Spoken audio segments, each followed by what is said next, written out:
Chromebooks and affordability, those are two words that have gone together for a long time, but in 2019, we started seeing a lot more devices in the higher end of the price spectrum.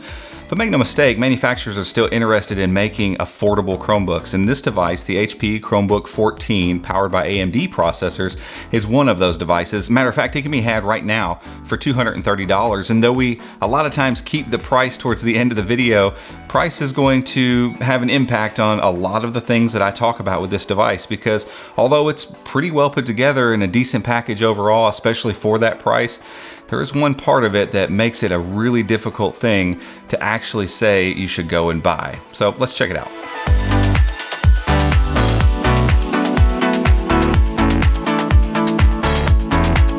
But before we get into that, this video is brought to you by WordPress.com. And if you've been by ChromeUnboxed.com, you've seen WordPress technology in action. It's what we've used since the beginning of Chrome Unboxed, and we will continue using it because between all of the templates, thousands of templates and thousands of plugins, WordPress has the ability to deliver what you need, whether it's a small blog or a large full-scale business website. If you'd like to learn more about how to get started and pick a plan that's right for you, head over to chromeunboxed.com/WordPress today.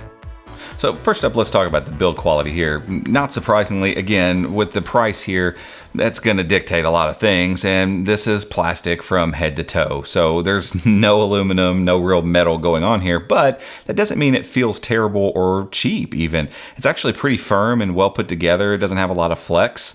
The hinge feels really good, and the all-white chassis honestly probably hits me in a nostalgic spot because my first Chromebook review and the first Chromebook I used like full-time was the HP Chromebook 14 that came out years and years ago, and it was all white, and I really liked it. And so maybe some of this is nostalgia playing on me, but in general, I'm just not really put off by the design here. It kind of feels young and fresh. It's not something I would put in the hands of like an enterprise employee or something like that, but in general, it looks great on the table. It just has a kind of a striking aesthetic being all white, and the outer parts of it don't seem to pick up any fingerprints, and so far haven't picked up much dirt either, and I would assume could be wiped off pretty quickly. And then the keyboard deck has this kind of like brushed, translucent, white-looking ivory finish. I don't really know what to call it. It's plastic, but it kind of looks nice. And just in general, the build quality of this thing is not something that turns me off at all. And though they've obviously cut corners and used lots and lots of plastic, you don't get a lot of nasty edges and stuff like that either. So, you know, all told, I think HP did a really good job, again, especially at this budget. So the build quality is pretty decent here, and that continues on with the keyboard and trackpad. Not standouts, not the most amazing things you've ever used, but HP's kind of got a track record now of putting good keyboards in their devices. Every single HP device we come across seems to have a great keyboard, and this is no exception. The travel's good, click mechanism feels good. I would like there to be a little bit more click. Like the travel's great, but a little bit more click would kind of help this keyboard feel more like the X360 or something like that. But in general, I had no issue whatsoever banging out a few articles on this thing. It feels really good to type on, and equally said of the trackpad. The surface stays nice and smooth. It's plastic, but it's not trying to be this nice smooth plastic that's like imitating glass like some other cheaper Chromebooks. This one has some sort of like texture on it, and at first I wasn't really sure about it, but after hours of use and it not really building up any of the oils, or at least maybe it resists them or something, and it stayed nice and smooth over that time, I kind of became a believer. It's a decent trackpad. And the only thing I really didn't love about it, the click mechanism is just a little stiff, and I would think over time it would probably work itself in, and who knows, with cheaper Chromebooks like this, you're going to get a variance in the click mechanism on these things, so it may just be the one that we got's a little bit stiff. But in general, trackpad, keyboard, very nicely done. Another place HP's done really nicely on this device is the port selection. So you actually get a USB Type A on both sides and a USB Type C on both sides, and that C port can be used for charging or display out, just like you would expect. There's a Kensington lock, headphone microphone slot, and there's actually a micro SD card slot where the card sits completely flush in the casing as well, so you don't really have to worry about if you want to keep one in there. Like this model is a 32 gig. We'll talk about internals in a second, but if you want to keep an SD card loaded in there at all times, you wouldn't even know it's there. The speakers on this one were kind of surprising as well. They're just like every other HP device, marked with a B&O branding on them, and that just hasn't meant much, it doesn't seem. Like B&O branded speakers on HP devices have kind of been disappointing, honestly, for the last few years. But these speakers are surprisingly loud. They're a little bit too heavy in the mid-range, but in general, they're loud. If you're listening to stuff like spoken audio, like what you're hearing right now on this video, or podcasts or something like that, they're going to be really good because high mids help with spoken stuff. But they actually sound pretty good with music too. You're going to lose a little bit on the high end, but they're loud. And we put them up against a couple other speakers, the Pixelbook specifically, which the Pixelbook doesn't have great speakers, but we put it up against it and it just blew the Pixelbook out of the water from a volume and a fullness standpoint. So again, on a $230 Chromebook, I was kind of impressed with the speakers. So what about those internals? The base model of this device that we're testing comes with 32 gigs of storage, 4 gigs of RAM, and then the AMD A4 processor. And that's an important note because we're just now starting to see AMD processors hit the market. There's a handful of manufacturers that are making them. And that's what kind of sets this Chromebook apart from other low-end model Chromebooks. The performance of the AMD A4, we're getting about 13,000 on Octane. So that's pretty decent, especially matched up with, less pixels on the screen. It's a 1366 by 768 screen. So it actually got around pretty well and didn't have too many issues. Now, granted, if I opened up a ton of stuff, if I had 15 tabs open and multiple apps, yeah, I would start to see a little bit of slowdown. But if you come into this thing with, your proper expectations and keep a few tabs open, only have a few things going at one time, you're going to be able to browse the internet and do basic Chromebook type tasks pretty easily on this device. And that's encouraging because AMD is coming down the road with more like flagship level processors in Chromebooks. We've seen that. We know those things are coming, but this is what we have right now. And this is kind of AMD's toe in the water in the Chromebook space. And so it's encouraging to see that their lowest end processor, which is this A4 processor we're seeing in this one, gets along pretty well. And it's not one that we're having to look at and say, don't buy this one with this processor. And at least we know the worst thing that AMD is going to offer up in this A4 is actually kind of usable in Chromebooks. Another note on performance, even though this doesn't come as a surprise to many people, it's a new chipset, so we've got to make sure and talk about it, is battery life.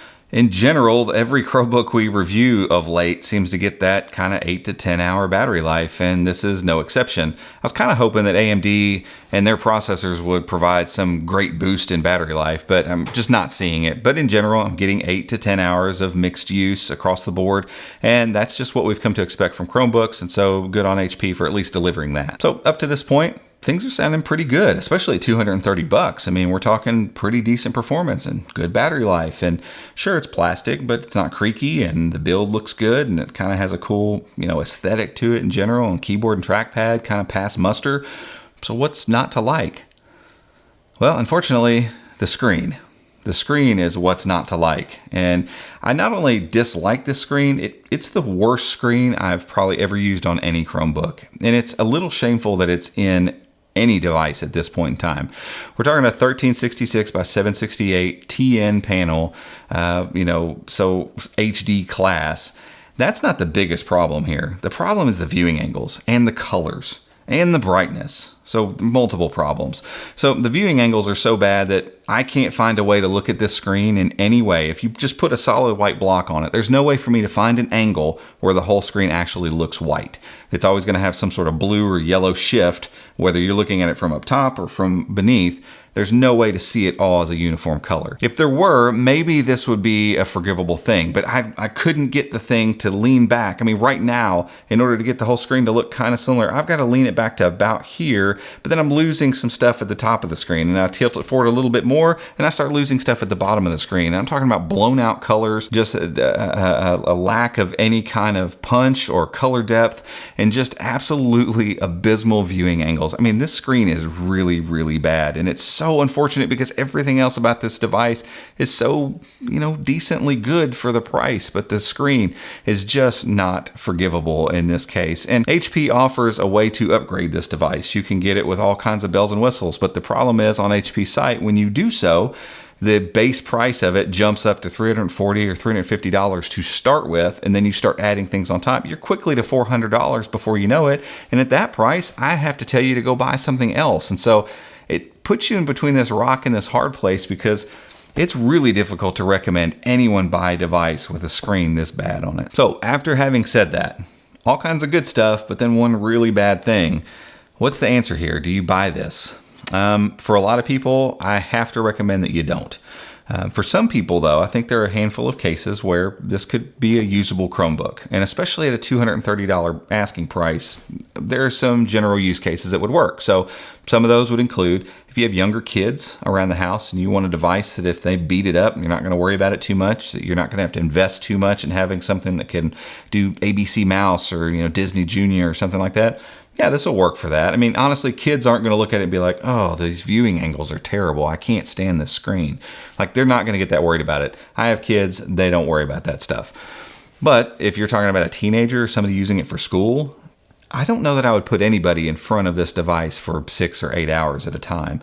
If you're going to try to use it for work, you almost have to upgrade the screen. And then we run back into that problem that if you do that, you got to go to HP site to do it. If you upgrade it, you're going to easily get into $400 territory really quick. I just can't recommend this device at $400. So where does that leave us?